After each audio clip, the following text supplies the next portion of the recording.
Thanks very much. Good morning, Adam. How are you? I'm good, thank you. How are you? Is it afternoon there, actually?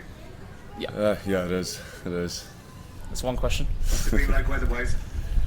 Hot, I can tell you that. It's about 32 degrees now. But it's good to get some training in. I guess that's been the whole point of the exercise, trying to acclimatise and get things ready for the test against Greece. Yeah, of course. Look, a lot of us have finished the season about 3 weeks ago now, and we've had quite a long break. So I think coming out to Turkey and get this warm weather camp in is going to do us great and prepare us right for Greece. Adam, the last game you came on against France, you had 25 minutes or more even, but you replaced Evan Ferguson. Is there any chance that you two might start against Greece? Would you like to see that? I don't know. Look, it'd be great to play with Ev. He's had an unbelievable season at Brighton. Of course, he scored in his first game with Ireland as well. So to play with Ev would be great. I think everyone knows he's a fantastic player, and who knows, me and Ev could be playing together in Greece. If not, we both support each other. We want to do the best we can for our country. And physically, how are you now? I mean, there was an injury concern, of course, in the past, but do you feel you're over all that now? Yeah, I think I feel as fit as I can be right now. Fingers crossed it stays that way. But for me now, I just want to keep the head down and focus on the games. And physically, I'm all good.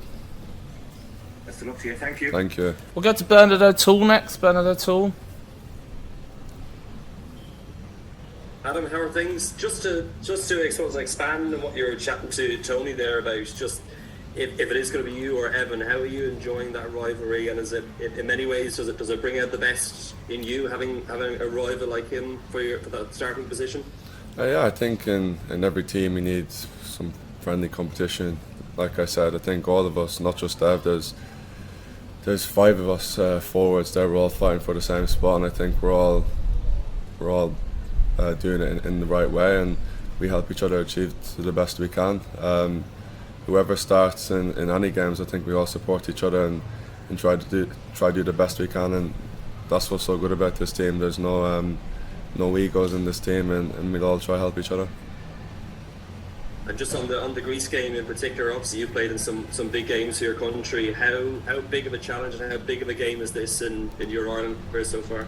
Yeah, it's huge. Obviously, this game's going to be massive for us, and we're all preparing ourselves and looking forward to this game. It's a big game for us in this country, and we just want to go out there and do the best we can and try to get 3 points put on the table.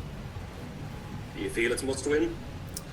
I wouldn't say it's a must win. Look, obviously every game we go out there to win, and it is an important game that we feel like we want to go out and win. So look, we're looking forward to it, and we'll do the best we can. Thanks, Lee. Thank you. Damien Spellman, please.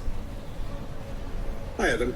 Adam, you'd established yourself in the Ireland team, and then the injuries happened and what have you. So in the last 18 months, you perhaps only played one game, I think it is. How frustrating has that been for you? Yeah, it was a frustrating couple of months. I just started playing games with Norwich at the time before I got injured, and as a player, it's not nice to get injuries, and then to see your team and also the Irish team go out and play games, it's annoying because you want to be out there playing with all the boys. But look, I managed to come through it now, and I'm here, so I'm ready to get to it. Yeah. And how much encouragement and confidence has the new contract given you? That must have been a big boost for you. Yeah, it is. I think that they've been fantastic with me. The support they've given me is unbelievable, and like you said, they gave me a big confidence boost to get back to my old self and get back playing again. That's great, thank you. Thank you. Phil Egan, please. Adam, just you talked about your fitness there, and just wondering how long does it take you to kind of get up to speed where you feel you're at your strongest? Look, I came back in December now, and I was probably about 70% in December, and I've played every game since for Norwich. So I think playing these games, coming on, starting, gave me a big help. And right now I feel like I'm back to normal fitness. We had 3 weeks off when the season finished, and I'd done some running throughout then, and obviously we've come out here to do some training, so I'm feeling good. it's just playing games, getting minutes in the tank. And it must feel like a really big few weeks and a couple of months for you. Just obviously the two games, the Greece and Gibraltar games, but also the prospect of getting a pre-season under your belt as well and setting you up for next season. Yeah, of course. Obviously, these games and this training camp is going to help us when we do go back to club football. And but right now, I think everyone here is focused on playing the two games, Greece and Gibraltar. And the main thing for this month is to win the two games. I'm not really too focused on pre-season right now, but like you said, it will help. Best of luck. Thanks, Thank Adam. you. Gavin Cooney, please. Harry, Adam, just one question from me. Like, what kind of challenge is the fact that you haven't played, so much of the squad haven't played since the end of the championship season back at the start of May? Like, that's a pretty lengthy layoff between then and kick-off against Greece. So what kind of challenge does that bring? Yeah, obviously it's going to be a bit of a disadvantage. Look, we've had 3 weeks off, but to be fair, all the staff here have given us programmes when we finished, and I think all of the boys have stuck to that. We spoke briefly in the last camp that we do need to show commitment if we want to qualify for these sort of things. And look, it is a challenge, but we're all professionals here. We know what we have to do and what we're capable of, and that's what we need to do. Stick to a team, and that's why we're out in Turkey right now, getting the warm weather training camp in and trying to get as fit as we can. Okay, I don't see any further hands up. Is there any further questions for Adam before we potentially switch over to Will? Yeah, I'll take one if you don't mind. Here, John Fallon, yet, please. Adam, how you doing? Hi John, you alright? Well, thanks. Yeah. So I see Teemu Pukki has, finally out of the spell at the club. What type of influence was he on you during your, breakthrough into the first team and since then? No, look, Teemu was massive to me ever since I came in.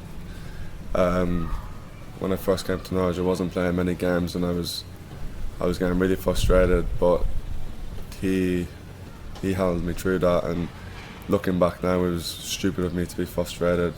As you know, he was scoring all these goals, but even off the pitch, he'd help me off the pitch in terms of what to do outside of football, and on the pitch he was fantastic, and he's a great player to look up to. With all the goals he scored in Championship and the Premier League, it's someone that I look up to a lot, and he's a great person. And Neil O'Riordan there, please. Thanks. Hi Adam. Hi, okay. Good. Just to follow up on that, given that he's leaving, have you had conversations with the manager at Norwich about what that kind of means for you? Have you told you, listen, this is your big opportunity to be the main man here, or have there been conversations along those lines?